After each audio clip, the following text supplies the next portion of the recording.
Xavier.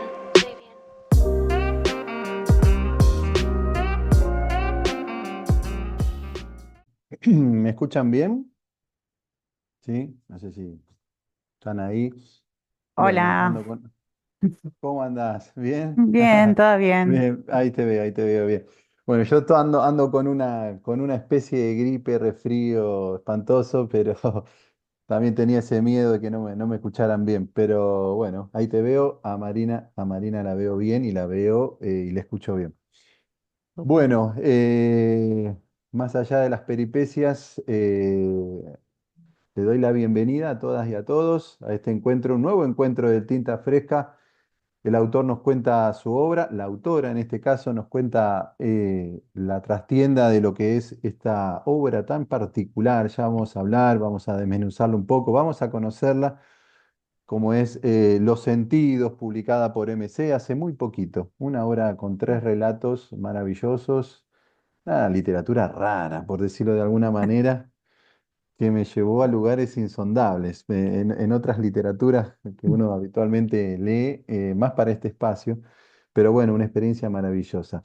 Le doy la bienvenida también a Alejandro, nuestro técnico de sala, hoy va a estar ahí, el titiritero de esta sala, de esta técnica. No sé si es el primer encuentro que comparto con él, pero bueno, le doy la bienvenida formalmente y a todos ustedes, por supuesto, por estar acá, por este viernes lluvioso, lindo, para hablar un poquito de literatura. Eh, Repaso algo de la biografía de Marina. Es licenciada en Letras, doctora en Lingüística por la Universidad de Buenos Aires. En 2019 ganó el segundo premio de la Fundación El Libro por el volumen de cuentos Arvejas Negras. En 2023 recibió el segundo premio en el concurso Eve Ugar por la novela Moscú, que ya no existe. Publicó la novela Fantasmas, el diccionario ruso y el libro infantil Verde Botella, Celeste Aire, en coautoría con Eduardo Abel Jiménez. En 2024 recibió el premio de no ficción latinoamericana independiente por Alfabeto Ruso, Palabras que cruzan la estepa. Bueno, ¿qué decir de Los Sentidos? Una novela que, como decía, no es una novela, mira, ya arranqué, o por lo menos no, no sé, capaz que la pretensión de la autora habrá sido escribir una novela con tres capítulos totalmente distópicos, pero es una obra que reúne tres relatos, yo diría atravesados por una misma preocupación, ¿no? Esta mezcla de la realidad, lo inestable de esa realidad, de las percepciones, que los personajes además lo viven con una naturalidad. A mí me remitió a muchas otras obras esta obra, ¿no? A esta cosa distópica que también que mezcla lo alucinatorio con, no sé, por empezar me remitió a la obra de Rousseau, al Pedro Páramo, ¿no? Esta cosa donde los muertos, los vivos trabajan en dimensiones similares y bueno, ay. Me siguieron escuchando, ¿no? No se interrumpió. Sí. Ah, porque Sí. en la pantalla no sé qué. Dije Pedro Páramo y como que se murió la pantalla, pero ahora volvió. Bueno, por empezar con esa obra, ¿no? Me llamó mucho la atención. Donde aparecen también monjes, animales exóticos, idiomas, lenguajes también muy particulares. Pero antes de meternos, ya digo, en los detalles de esta obra tan singular, tan particular, le doy la bienvenida a Marina Berry. Gracias por el espacio y gracias por escribir Los Sentidos, Marina. Hola, buenas tardes a todos. Gracias Gastón y La Balandra por la invitación, la primera que tengo para hablar del libro y a todos por estar acá y por darle una oportunidad, ya sea que la empiecen a leer o que hoy vengan a escuchar a Los Sentidos, que sí es una trilogía de relatos largos, de nouvelles, un poco rara, pero bueno, creo que viene también de leer literatura rara y lleva a otros espacios, ¿no? No sé si alguno de ustedes acá escribe, pero creo que está bien escribir de otra manera, de otras cosas, y incluso raro. Sí, y vaya que escribiste de otra manera. Mirá, me acordé también de la obra de ¿cómo se llama esta obra que lo entrevistamos también? Materiales para una pesadilla que ganó el premio Filba. Sí. No me acuerdo el nombre del autor, que lo tuvimos en este espacio también. Bueno, una obra Mm. rarísima. Eh, Primero, lo primero, me quedo con algo que dijiste al comienzo. Primera entrevista, primera vez que podés hablar de los sentidos. Primera vez que hablo de los sentidos, sí. Tuve bastantes como notas sobre alfabeto ruso, pero de los sentidos es la primera vez. Bueno, ¿cómo podrías definir esta obra que ya la categorizamos como literatura rara, pero distópica, ciencia ficción? No sé, no sabría, es Eh, inaprensible también a un mí, poco, a mí ¿no? me gusta un poco fantasía o fantástico, ¿no? Más que ciencia Ajá. ficción, porque de verdad que no se conecta un poco con esa tradición tan tecnológica a la que uno Mm, tiende a asociar la ciencia ficción, pero son, diría, relatos fantásticos. Yo los definiría como donde la percepción en los tres de alguna manera está alterada y eso tiene una repercusión en la forma en que se usa el lenguaje. Por ejemplo, en el tercer cuento, la percepción está alterada y la nena, que es la protagonista, utiliza muchas sinestesias, mezcla los sentidos, mm, ¿no? sí, Los tres relatos comparten eso, cada uno quizás una figura retórica más que otra, pero tienen eso de una alteración de la percepción vinculada a un uso un poco desviado del lenguaje. Pero bueno, no sé, creo que a pesar de eso se sigue bien, no es como especialmente dificultoso de leer, no sé, vos no, dirás, para nada. Es, pero tiene es, eh, es, ese, es una como es. lectura que implica compromiso por parte del lector, porque además los relatos tienen la singularidad que hay voces que se van alternando en la primera persona. Los tres Sí. relatos están escritos con esa misma técnica. Eso le da eso le da dinamismo, porque vos vas viendo tres puntos de vista, tres, cuatro puntos de vista en el mismo relato que confluyen. Va y viene también en lo temporal y también en en lo espacial también juega mucho con eso. Los tres relatos, uno es Gulos o los sentidos animales, Ujú. Coriatki o los sentidos olvidados y la niebla o los sentidos errantes. También acá hay animales, gulos, que es algo muy parecido a un oso, eh, pero más peludo, como más dejado, más Ujú. hippie sería, ¿no? Más Como más hippie, hippie. un oso más hippie, que sucede en una reserva plagada de nieve. También los escenarios son parecidos también, ¿no? Sí, los escenarios son, diría, del hemisferio norte de los tres, ¿no? No, ninguno Sí. está anclado en un lugar, no se nombran, pero tienen que ver con la naturaleza del norte, los tres. En el caso del primero, los gulos o los sentidos animales son unos jóvenes que se quedaron en un parque nacional al que cerraron por una especie de enfermedad, una especie de pandemia. Ujú. Y los animales, los búhos, empiezan como a tener comportamientos raros y a reproducirse de más, y ellos están ahí a cargo de ver qué pasa. ¿Qué, cuál sería porque hay una reflexión común, inevitable, en los tres relatos sobre la percepción, la subjetividad también sobre esa percepción y esos límites propios que establecen los sentidos para el conocimiento, para conocer? Hay algo ahí que juega siempre, ¿no? Con lo cognitivo, que los sentidos muchas veces traicionan ese conocimiento, ¿no? Ese conocimiento no es tan real, no dan tantas certezas el conocimiento a través de los sentidos. Cuál es qué es el mensaje que quisiste construir con estos tres relatos? Yo creo que sería como un juego, ¿no? Entre lo que es el lenguaje para expresar eso y la inestabilidad propia de los sentidos, que además está dada por esto que decías, la alternancia de voces, ¿no? En los bulos un personaje ve una cosa y el otro personaje viéndolo desde la cámara ve otra. Sí. Entonces se arma todo un juego, ¿no? Porque tienen cámaras y el animalito también tiene como un brazalete y también uno les logran poner un brazalete y lo ven correr y lo filman.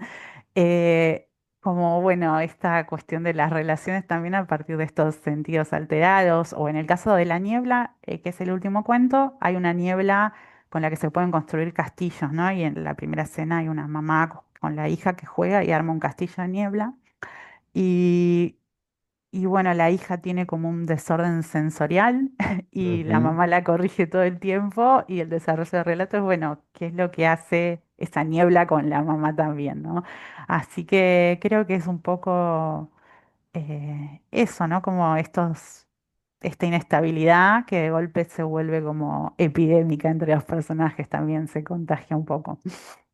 Y cuando pensaste en Coriadki, ¿qué idioma se te vino a la cabeza? ¿Trabajaste con algún idioma, alguna lengua así como en Eh, espejo, como para tener alguna...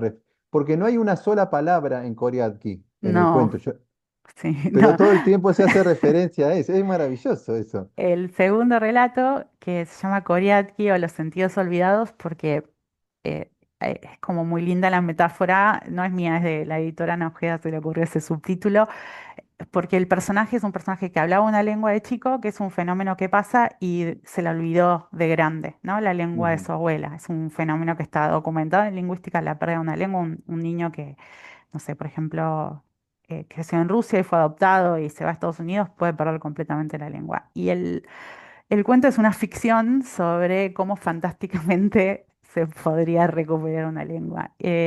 Entonces, sí, todo el fondo tiene algo que ver con el paisaje ruso, las iglesias rusas, aunque no se Mm, nombre, hay algo, usé mucho de eso. Pero la lengua no es fantástica y la abuela usaba como las metonimias, ¿no? Esto de usar una parte por el todo de manera rara y el personaje a medida que recupera esa lengua, recupera esa manera de usar las metonimias que lo hice perfectamente en español como si estuviera traduciendo algo que no estuve traduciendo. está muy bien, porque genera curiosidad, ¿no? Porque se da esto. Bueno, y hay un regreso, claro, hay un regreso a sus escenarios de la infancia y casi naturalmente recupera el conocimiento del Coriadki, Ujú. el nene, Sí, que ya es grande. ¿O que ya es no? grande. O no, porque en No, no. realidad, claro, claro, no quiero espolear. Soy un especialista en espolear historia, o sea, me reconozco como un fracaso en ese sentido. Eh, el orden de los tres relatos es un orden que definiste vos, que definió la editora, como porque, bueno, están puestos de Em, una manera, ¿no? No, el orden lo definió la editora. Le pareció como a ella le gustaba especialmente el primer cuento, que es el de los animales, el del Parque Nacional Gulos. Así que eligió abrir con ese. Yo había pensado primero Koriatki, después Niebla, después Gulos, pero bueno, creo que está bien en el orden. Cada orden va a construir un juego distinto, así que bueno, quedó el orden de Ana. ¿Cómo fue el proceso? Pues te digo por esta similitud que hay de estas voces que se van alternando. ¿Cómo fue el proceso de redacción, de escritura? ¿Esta es la versión que nos llega a nosotros editada por MC? ¿Es la versión final? No, me imagino que habrás pasado por otras instancias, algún ida y vuelta con la editora o con correctores. ¿Cómo fue ese Em, proceso? Sí, tuve, bueno, primero ir escribiendo con mi grupo de escritura, de amigos, donde, ¿no? El primer cuento, Culos, lo escribí hace, pues, el más viejo lo escribí durante la pandemia, más o menos, y los segundos son más recientes. Entonces, bueno, primero ir escribiéndolo, viendo las potencialidades a medida que lo escribía, ir comentando, ¿no? En grupo, yo sola también revisándolo. Después dejarlos un tiempo dormir, tomar un poco de distancia. Ahí, bueno, una amiga mía que se especializa en corregir y tiene un ojo muy agudo, los corrigió, me ayudó bastante. Y después vino también Ana, que me aportó su mirada y también fuimos corrigiendo cosas. Así que bueno, el proceso de corrección largo, porque bueno, creo que el libro lo necesitaba, que quedó mejor corrigiéndolo. Así que bueno, eso fue más o menos la manera de escribirlo. Y esta cuestión de las distintas voces, en realidad fue una idea que surgió con el primer cuento, con los bulos, porque de golpe me di cuenta que a mí me salía muy bien escribir principios, entonces era como un truco escribir cada vez que empezaba con uno de los personajes, era como escribir un principio de nuevo. Arrancan fuerte, sí, es eh, verdad eso. y, y fue como una linda cosa para mí hacer eso, como tener la posibilidad en un mismo relato de empezar 3 veces. Pero tenés una técnica que además, porque hay muchos de los relatos, básicamente en el segundo y en el tercer relato, hay voces de chicos chicos, Ujú. Sí, y con potencia, y además, viste que habitualmente cuando un escritor o escritora habla en primera desde la mirada de un nene, tiende a infantilizar todo el relato. Hay como una tendencia. Acá no, acá hay una madurez en la redacción, en la mirada, en esa voz que tienen los chicos, que también es, sin dejar de ser chico, porque uno reconoce en esa voz a un chico, pero reconoce una voz reflexiva, profunda, introspectiva. sí, yo creo que, bueno, no es una voz realista, no, un chico no habla así como hablan los personajes de mis Sí, cuentos, pero a la vez creo que si uno como acepta, es plausible y si hay dinámicas de chicos, o quizás en el pensamiento, no sé si tanto en el lenguaje, que por supuesto está en juego, pero sí hay como, ¿no? Cierta, también, cierto juego con los diálogos, ¿no? Con este diálogo que un poco a veces es conversación y pasa muy rápido a la mente, a lo que está en la mente del que está narrando en ese momento. dijiste que Gulos lo escribiste más o menos para la época de la pandemia. ¿Ya tenías en mente que la obra se completaba con dos relatos más o fue surgiendo después esa idea? No, fue surgiendo después. La verdad es que de hecho pasó mucho tiempo entre Gulos y los otros dos. En el medio escribí Moscú, escribí otras cosas, escribí, sí, parte, bueno, el alfabeto no, pero Moscú sí, y algunos relatos más que no tienen que ver con esto, pero como un poco surgió de, bueno, íbamos a hacer un viaje a Canadá que se canceló con la pandemia, entonces fue como una estrategia compensatoria de eso, de estar ahí, y a la vez vino como también a partir de ver de un amigo que me llamó la atención sobre esta figura retórica de la hipálaje, ¿no? Que consiste en usar un adjetivo que no va para nada con un sustantivo. Por ejemplo, em, eh, cristalino va con lago, pero no va con ardillas. Entonces Eh, los personajes que alucinan dicen de golpe una ardilla cristalina o un lago hirsuto, ¿no? Entonces esa alteración de la percepción está dada sobre todo en el uso de esa figura. Y después con el tiempo me apareció la idea de ver eso de otras historias y asociarlas a alguna otra figura retórica y alguna otra alteración de la percepción. Entonces, segundo surgió la niebla, ¿no? Con esta idea del desorden sensorial, de mezclar olores con sabores, por ejemplo, decir un olor pinchudo, que es lo que dice la nena, y la mamá la corrige todo el tiempo. Em, y después salió la idea de esta cuestión que a mí me fascinaba, que era el hecho de hablar una lengua fluidamente y de golpe perderla, ¿no? Y escuché a varias sí, personas que les pasó. eh, y, y pensar en la metonimia como una posibilidad fue difícil, porque es difícil hacer algo así con metonimias, pero al explicar una lengua se fue facilitando, ¿no? se puede. Usarla, Tuve todo sí. el relato esperando ver un término en coreano. Ah, perdón. Terrible, me agarró una Terrible. obsesión. No, es terrible. Y con lo de la niebla me acordé de La historia sin fin, una película donde la niebla Mm. avanza, ¿no? O la nada avanza, pero es como una niebla esa nada. Sí, Eh, yo la verdad que yo leí un relato que me fascinó de una escritora que se llama Kik Johnson. Ese relato justo no, pero el libro en el que está traducido, se llama El final del río de abejas. Son dos relatos fantásticos, la verdad que vale la pena leerlo. Y en el relato que justo es largo, y creo que por eso la editorial no lo incluyó, em, hay un relato que se llama El hombre que hizo un puente sobre la niebla. Hay un río de niebla muy particular y me obsesionó tanto que, bueno, no paré hasta hacer algo, no digo similar, pero bueno, un cover, un cover de esa, de Está esa bien, niebla a mi manera. está muy bien. Ahí intervienen mucho, por supuesto, los sentidos, ¿no? Los detalles sensoriales, imágenes, sonidos, olores, hay sensaciones físicas. ¿Cómo trabajaste esas historias o, o esos detalles sensoriales que pueblan los tres relatos, ¿no?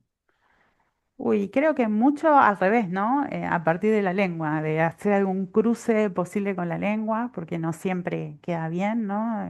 La combinación de palabras. A partir de eso, creo que fue como surgiendo la otra cara de la alteración sensorial y después ir poniendo todo eso en relación con una historia, ¿no? Que en los tres casos, bueno, hay una historia diferente, hay motivaciones diferentes. ¿No? Mm. Ahí los personajes, por lo menos los principales, sufren transformaciones. Más que nada en el segundo y en el tercer relato, ¿no? Ujú. Cómo trabajás, porque están bien puestas y me queda la sensación también, y te lo pregunto de la más ingenuidad absoluta, los finales quedan como abiertos o... Sí, yo creo que sí, no son, no es, claro, son relatos largos, no es el Sí, cuento cerrado perfecto, que no sé si lo podría hacer, pero tampoco me interesa particularmente, quizás no, no sé, me resultaría muy difícil, es un relato que más bien fluye y termina en un punto, y creo que el punto final es, bueno, no quiero spoilear, pero tiene que ver con cierto interés de los personajes o sí, cierto cambio que terminan medios contagiados, no sé, o también cada sí. uno con su Pero obsesión. hay una metamorfosis en algunos Sí, personajes. sí, sí, sí, sí, sí. Que, No sé cómo que- decirlo sin spoilear eso. No, no, sí, yo también estoy tratando de hacerlo en Mm. puntita de pie, pero Mm. me imagino, ¿eso te costó cómo lo trabajaste? Porque no es fácil, uno tiene Y los cierta finales, cadencia. sí, los finales creo que son siempre para mí lo más difícil de escribir. Y creo que por ahí está bien sacarle un poco de peso, ¿no? Porque no, Mm, porque bueno, tampoco es que los relatos o las novelas son el final, pero a la vez el lector también se queda con eso. Así que bueno, traté de hacer lo mejor que pude y dejar que eso, que el texto fluya o vaya hacia donde va. En el caso de Coriatki, el texto era más largo y con Ana decidimos acortarlo y fue Ana la que propuso el final donde está. Era un poco más largo, tenía como una sección más del nene que narra. Así que bueno, también ahí intervino la editora. Y en el caso, bueno, en el caso de La Niebla creo que cierra un poco más, no, no cierra el destino de los personajes, pero sí cierra como el sí. recorrido como un posible recorrido y bueno, uno de ahí se imagina qué pueden hacer con eso, ¿no? Con esa transformación que sufrió la mamá. Ahí hablabas de Ana, la editora. ¿Cómo sos vos recibiendo las observaciones o Eh, las sugerencias de cambio? yo creo ¿Cómo sos? que no, me las necesito feedback. Obviamente uno tiene hay personas que lo pueden hacer muy bien, otras no tanto. Pero a mí me viene muy bien y soy de escuchar todo, de revisar y de muchas veces, creo, esto lo leí en algún lado y me pareció súper pertinente. Muchas veces el que te dice que algo no funciona en el texto o no termina de funcionar, no te va a decir exactamente en qué es lo que no funciona, ni menos cómo arreglarlo. Pero uno como que en una relectura, eso que te marcan, que no tanto, que no va, uno mismo le puede dar una vuelta. Y a mí me pasó eso de ver como cuestiones que me marcaron con algún relato, pero era como un poco impreciso y yo misma darme cuenta, esto hace ruido y a veces sacar, ¿no? Y Mm, una de las cosas más difíciles que me ayuda una amiga es incluso cosas que son lindas, que están bien escritas, pero que no van en el texto, eso es muy difícil sí, y hay que duele, ¿no? sacar. Duele sacarlo eso, ¿no? No sé si duele, es como que yo no lo podría hacer porque a veces no tengo la distancia necesaria. Quizás 10 años después sí podría, pero en ese Pero momento que alguien, recordá lo que te costó llegar a esa idea, a esa oración, ¿no? sí, es esto, ¿no? Es lindo, está bien, puede ser otro relato perfecto, fue un poco lo que pasó con Coriati, pero acá ya empieza a cansar y listo, sí, está bien, y quedó, y bueno, no está, pero hay otras cosas y creo que fue en beneficio del relato entero. Pero bueno, sí hay que trabajar, ¿eh? Porque va, por lo menos yo lo corregí mucho. Creo hay gente que puede dar fe que hasta el último momento estuve revisando y Te haciendo pidieron, por cambios. favor, soltá el libro, te dijeron, ¿no? Ya está. No, fui ganando, como ganando tiempo, porque los tiempos para publicar, bueno, como los tiempos para todo hoy son rápidos, y entonces fue bueno, ¿no? La correctora se enfermó, tenés una semana más, bueno, perfecto. Bien, Y así fue, bien sin que se desearle enfermó. ningún mal a la correctora, pero bueno, está con otra cosa, y fui ganando así a poco. Pero sí. Hablabas de, bueno, primera nota para hablar de los sentidos, ¿cómo, pero más allá, están librerías, tenés una editorial de primera línea que te publica, que te garantiza que esté en muchísimas librerías y todo? ¿Cómo viene las repercusiones? ¿Cómo viene, cómo se viene dando? No de venta, porque eso la verdad que no, sino esto, ¿no? El boca a boca, te han leído, ¿qué es lo que venís recibiendo de Y la circulación de la novela, de esta obra, perdón? por ahora, bueno, el libro salió en julio, así que tiene un mes y poquito en la calle. Y por ahora, bien, las lecturas que tuve, un poco eso, ¿no? Que es algo raro, que es algo diferente, pero para mí está bien que así sea. Sí, está bueno, Pero en sí. general viene gustando y creo que mayormente las dificultades que tienen que ver con las distintas voces, que era lo que a mí más me preocupaba, no hacer un libro súper difícil que no se pueda seguir. Creo que está saliendo bastante airoso. Veremos con el correr de las lecturas. Te cuento una intimidad, siempre que tengo en la previa un tinta fresca, en la fundación siempre pregunta, ¿y qué tal el libro? ¿Viste? La pregunta, ¿y qué Sí. tal la autora? ¿No? Es la pregunta que siempre me hacen en el equipo de trabajo. Y la verdad que le tuve que decir, la verdad que dice, che, vos sabés que hay una prosa muy trabajada. Después yo leo tu currículum, estás formada en letra, en lingüística, digo, se nota una prosa muy trabajada, muy cuidada. Y no creo que sea solo por la- las etapas de corrección, sino que tiene que ver con tu propia formación, tu formación académica. ¿Vos lo ves así? ¿Te lo han comentado que Eh, tenés una prosa muy elaborada? sí, pero obviamente yo escribo correcto porque, bueno, estudié letras y todo, pero creo que lo que se ve o lo que hace por ahí sólida la escritura es escribir mucho, escribir Mm. todos los días. No es que yo escribí los sentidos o alfabeto ruso. Atrás de esto hay muchísimos textos que están en el cajón, muchísimas notas, observaciones.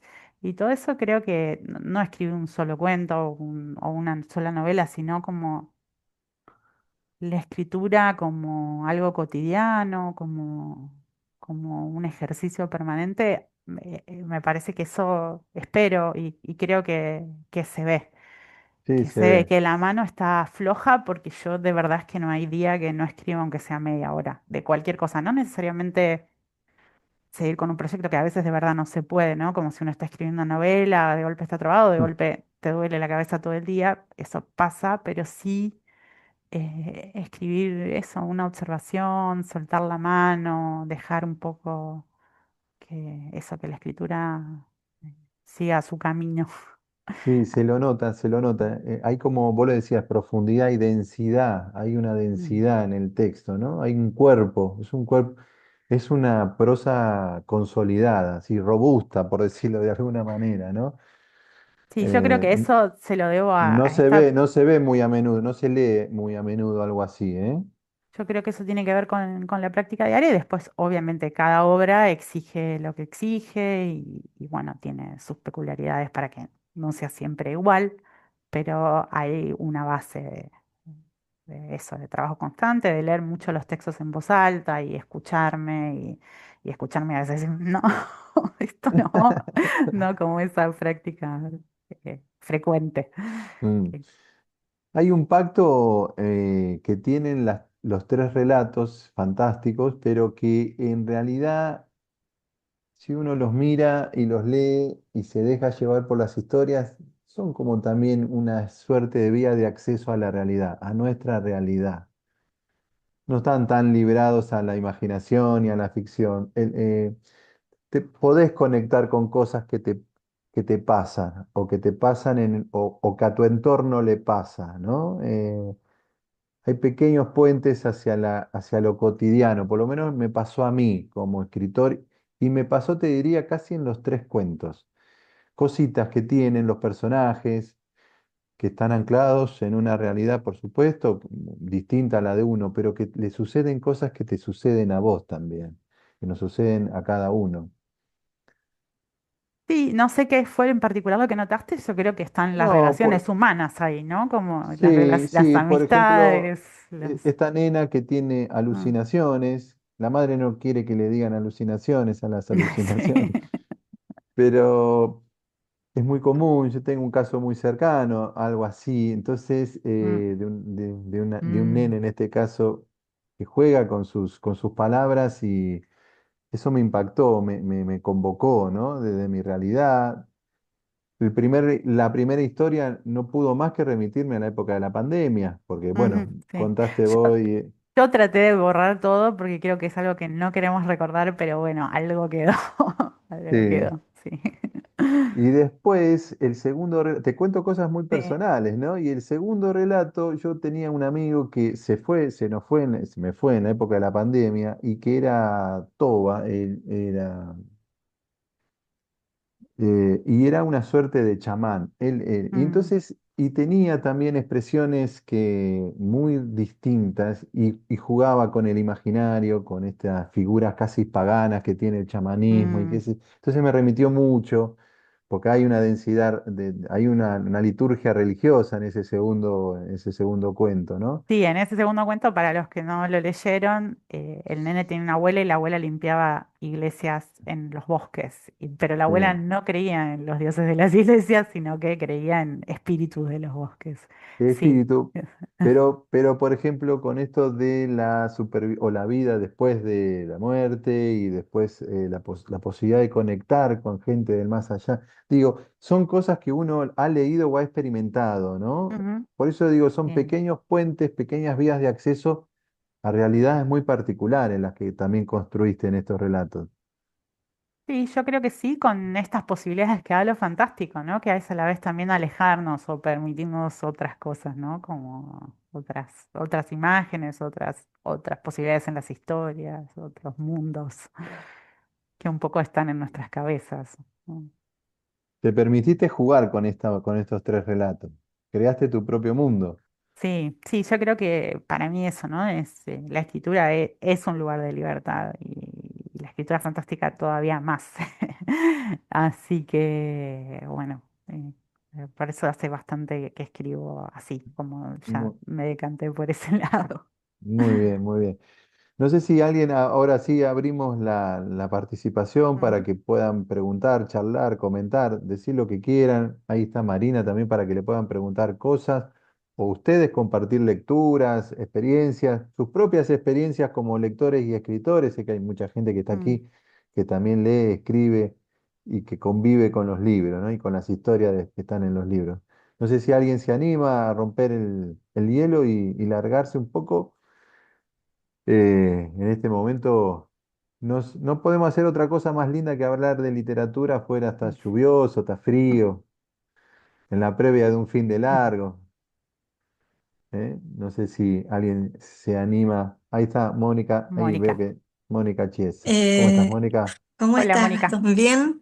Bien. ¿Qué tal, Marina? Muchas gracias. Hola, un gusto. No, me pareció también muy interesante, esto todavía no leí el libro, ¿no? Ujú, Pero esto de que haya escenarios que son para nosotros como exóticos, ¿no? O escenarios que no son los espacios habituales de nuestra Argentina, sino que ujú, están desplazados a lugares lejanos, lugares que a veces ni siquiera conocemos, pero que tenemos un imaginario, ¿no? que nos convoca. Como decías, yo tengo un cuento escrito también que nunca digo dónde sucede, pero yo me lo imaginé en Canadá, por Claro. ejemplo. Y bueno, yo decía, eh, puede ser que la gente no entienda bien que hace mucho frío, que esas cosas, pero yo lo imaginé ahí, no me importaba. Y justo hace pocos días que leí el libro Oso de una escritora Ah, canadiense que es alucinante, de Marian Engel, y sucede en una isla en Canadá y hay un vínculo entre la protagonista y un oso, un vínculo muy especial, mm, ¿viste? Muy especial, muy que va hacia un lado de erotismo, ¿viste? Uno se mm. dice qué mundos nos permite abrir la literatura, ¿no? Gracias. No, gracias a vos. Sí, yo creo que es eso que vos decís, ¿no? Que bueno, uno por ahí escribe un cuento en Canadá, o yo también, ¿no? Los bulos me imaginé Canadá, o en el otro caso me imaginé Rusia, y me parece que en mi caso, no voy a hablar por otros, pero tiene que ver con haber leído mucha literatura de otros lados y bueno, como que la literatura, obviamente ahora sí leo mucha literatura argentina, mucha literatura contemporánea, la disfruto y todo, pero para mí como mi formación, mi base fue siempre lo que más leí fue literatura extranjera y los clásicos y todo. Entonces, creo que está bueno también poder escribir en estos lugares que no son el nuestro, porque a veces nos resultan más cómodos, porque mucha de nuestra escritura deriva de nuestra experiencia como lectores, y en mi caso es más fuerte esa. Y Oso lo tengo en la lista, me hablaron mucho de ese libro, así que ahora lo voy a conseguir. La Este, que edición me- de sí. Impedimenta es bellísima. Sí, creo que hasta me hablaron que en Brasil hicieron una obra de teatro, así que tengo como ya varias referencias sobre Oso. Ah, Gastón, no sé, estás muteado. No, iba a agregar mi comentario sobre Impedimenta, que me parece una Mm, gran editorial, me sí, parece una hermoso. hermosa editorial con un catálogo impresionante. Gracias, Mónica, ¿eh? Muchas gracias. No sé, ¿alguien más que quiera comentar algo, decir algo, para no monopolizarme la palabra, porque creo que ya hablé demasiado ya?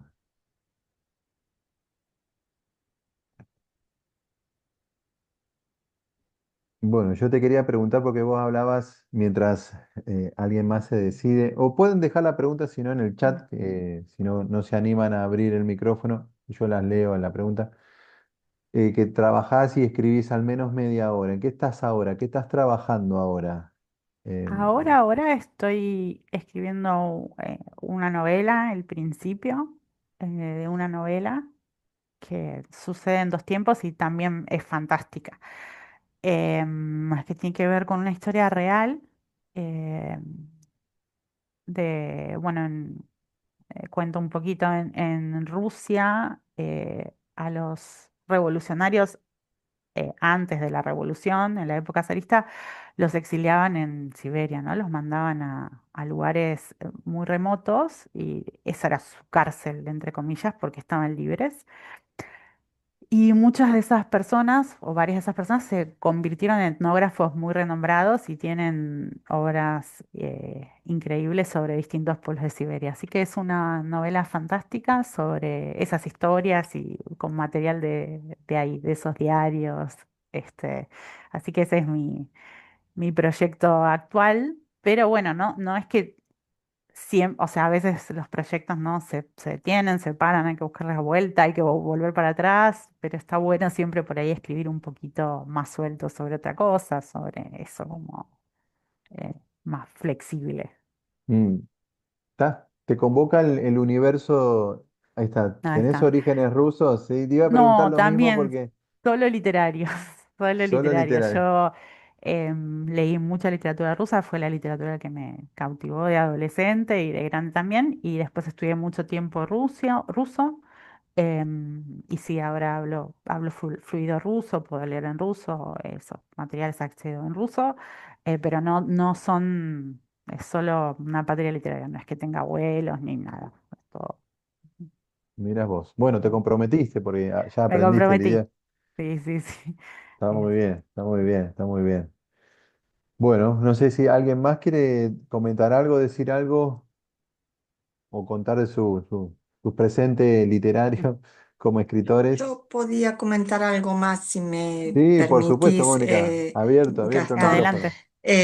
Quería, primero, ya que estás trabajando con este universo ruso, te iba a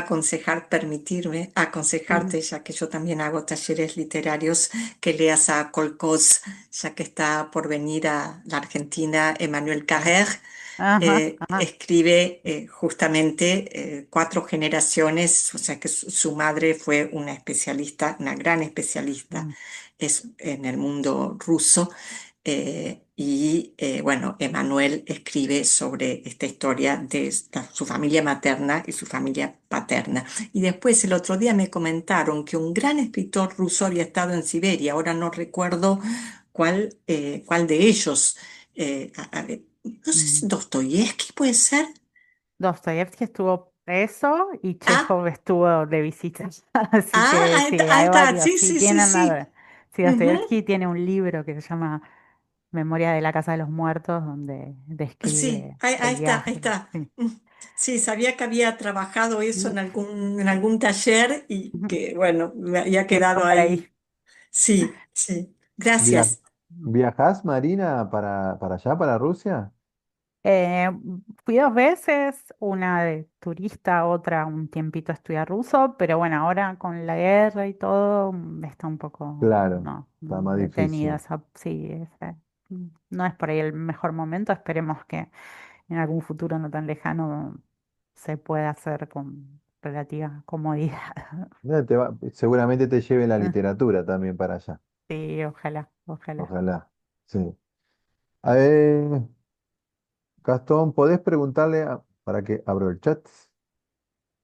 Dice Victoria Boschiroli, Gastón, ¿podés preguntarle a Marina sobre su alfabeto ruso? Mm. Ah, ya ahí Creo tienen que, un pedacito creo de que los les va a cuentos. interesar, sí. Eh, ¿Querés que hablemos alfabeto o leemos un poquito ¿Querés de los leer un cuentos? poquito? Sí, ¿querés leer un ¿De los poquito de cuentos? alfabeto? Dale, Ah, ¿o de sí. alfabeto o de los cuentos? Lo que quieran. No, no sé lo que quiera la gente. ¿Querés Si leer algo quieren, de alfabeto? Sí, comento como un quieras poquito vos. de alfabeto Dale. y después me piden ahí en el chat Ahí si sí, sí. prefieren los sentidos o un poquito de alfabeto. Bueno, Alfabeto Ruso es un libro que ganó este premio de Latinoamérica No Ficción, que acá lo editó Godot, pero es un premio muy lindo. Que consiste en que editan el mismo libro 10 editoriales de Latinoamérica y entonces tiene 10 tapas, es una cosa, pues, Hermoso. también lo editaron en España, sí, es muy lindo. Y acá lo editó Godot. Es un libro que, uy, son como paseos por el ruso, está estructurado como un alfabeto con las letras del cirílico.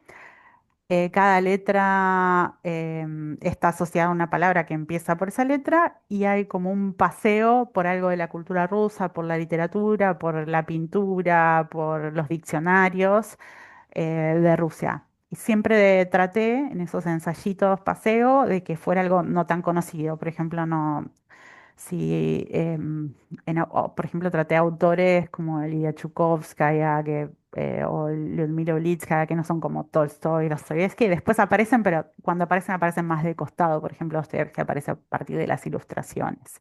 Así Claro. que, bueno, ese es Alfabeto Ruso, que es mi libro anterior. Y si quieren puedo leer de los sentidos o de alfabeto, Dale. lo que tenga ganas el público. Vamos con los sentidos, Dale, con vamos algo, con los sentidos, con la obra que hoy nos convoca. Dale, voy a leer la primera partecita de Coriat que los sentidos olvidados, que de los tres es el que a mí más me gusta, como quedó, el que Muy estoy más bien. orgullosa. Es el segundo que aparece en el libro. Sí, Vlad. Mi abuela decía que no los habían conquistado, que los habían resignado. Mi mamá suspiraba cansada. Ver su mirada era ver un pozo largo que se extiende mientras alguien tiene una piedra adentro. Pero al final, a pesar del fastidio de mi mamá, resultó que mi abuela tenía razón.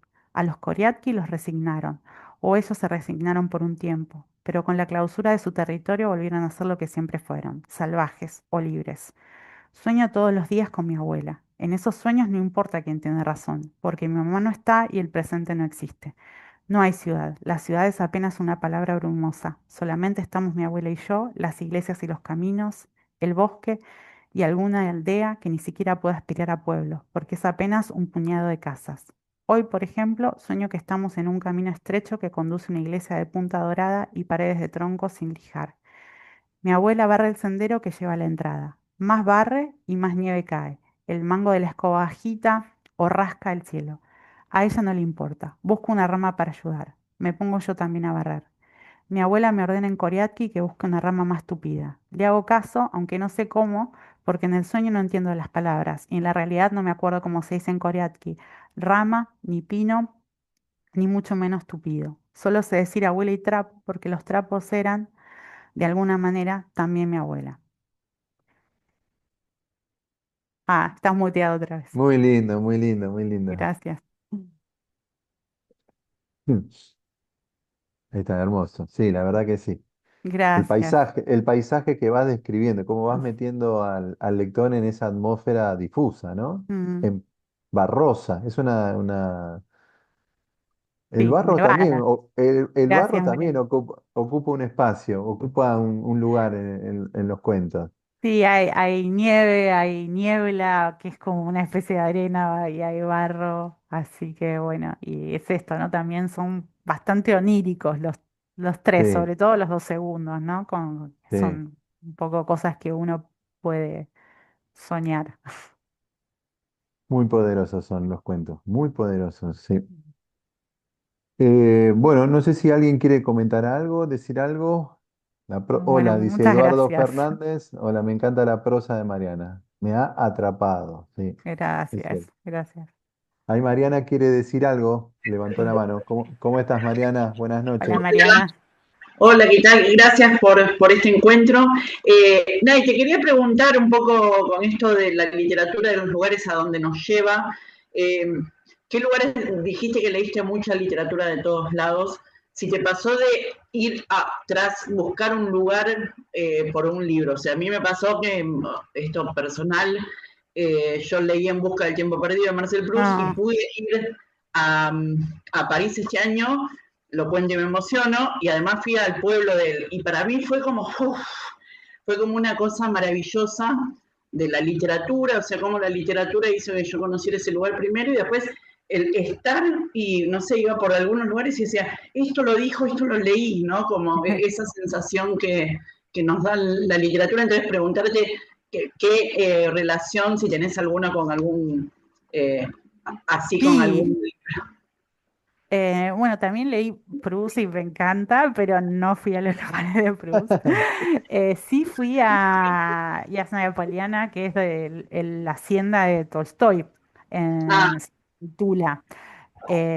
Fui ya hablando ruso y tuve la oportunidad de visitar el lugar y ellos tienen una excursión ya muy hermosa, solo en ruso. Así que estuve en ese lugar increíble que, bueno, es como el fondo de gran parte de la obra de Tolstoy. Pero creo que, ¿no? Como que lo que a mí más me marcó son quizás estos, los lugares que te llevan, que quizás es la lengua, ¿no? Es estudiar esa lengua o a los otros libros. Y si bien obviamente viajar es hermoso y ver todo es hermoso, como que siempre uno vuelve ahí a la literatura y quizás también a la atmósfera general de las ciudades, ¿no? Moscú, San Petersburgo, como una cosa, realmente impresionante. Ah, Y todos esos relatos. gracias. No, gracias a vos. gracias a vos, Mariana. Bueno, si no hay más nadie, vamos cerrando aquí. Me llama la atención, ¿cuánto tiempo te llevó estudiar ruso y aprenderlo con fluidez? Mira, fue muy largo. Em, uy, podría hablar un rato de eso, pero básicamente, no sé, 2 años de gramática y leer y 3 años para empezar a decir algo que siempre estaba mal y no siempre se decía distinto, pero bueno, con mucha insistencia, con buenos profes y sobre todo eso, haciendo como un trabajo muy de leer, de no rendirse, de tener directamente fe, pude, no, tengo errores, ¿no? Pero puedo manejarme bien en ruso hoy, así que Pero sin arrancaste drama. por la gramática. Y No, estudié ahora está lleno de rusos y hay de todo en ruso. De hecho, hoy me pasaron un mapa de Google con todos los negocios rusos que hay en Buenos Aires. No sé si todos están en Buenos Aires. Y está lleno. Pero cuando yo empecé a estudiar, no. Entonces era la profesora que encontré, era ucraniana y enseñaba con su método soviético el material que hacía ella. Y empezaron las ah, declinaciones y los verbos y antes de eso nada. Porque es cierto, sin eso mucho no se puede hacer. Entonces, mucha gramática al principio, mucha lectura. Ella me hacía leer mucho y me explicaba. Al principio, claro, ninguna palabra se parece. Entonces, no entendía nada, pero de a poco, y leer es algo que no puedo hacer, fui avanzando, por suerte. muy bien, qué Mm, bárbaro, ¿eh? Qué tenacidad. A mí me interesaría aprender el vietnamita, mira lo que te digo. mm. Hay que probar. Hoy hay mucho Lo que pasa que, online, sí, sí, mucho con cambio que se puede hacer, la, pero bueno. la fonética es imposible a veces, ¿viste? Bueno, qué sé yo, también yo creo que para hablar así, cuando una lengua o aprender una lengua hay que disfrutar el camino y saber que, bueno, uno no va a hablar impecable y está bien. ¿Ya? Uno puede encontrar otras cosas, como puede escribir en el alfabeto ruso o el alfabeto vietnamita en el camino, ¿no? Mientras se estudia y descubre cosas. Bueno, Marina, no sé si alguien queda más, si no, queda solo agradecerte, disfrutar, recomendar nuevamente Los Sentidos, lo tengo aquí, lo disfruté muchísimo, me acompañó toda la semana este libro, estuve muy bien acompañado. Agradecerte y desearte lo mejor, porque este libro Bueno, se merece lo mejor, vos como escritora también te lo mereces por tu capacidad, tu condición como escritora. La verdad que me llevé una hermosísima sorpresa, gratísima, todo lo que dije es lo que pienso, así que bueno, me encontré con una escritora de lujo, así que te felicito, Marina, ¿eh? bueno, muchas gracias, gracias por la oportunidad del libro y gracias a todos por estar acá hoy para escuchar hablar de los sentidos. Bueno, a todas y a todos lo mismo de siempre, les agradezco que estén acá, que se sumen a las propuestas de la Fundación y les deseo un lindo fin de semana largo, ¿eh? Que descansen Mm. y disfruten, ¿eh? Y saluda a los niños que anden por allí el día domingo. Chau, chau. Chau, Gracias chau. a todos.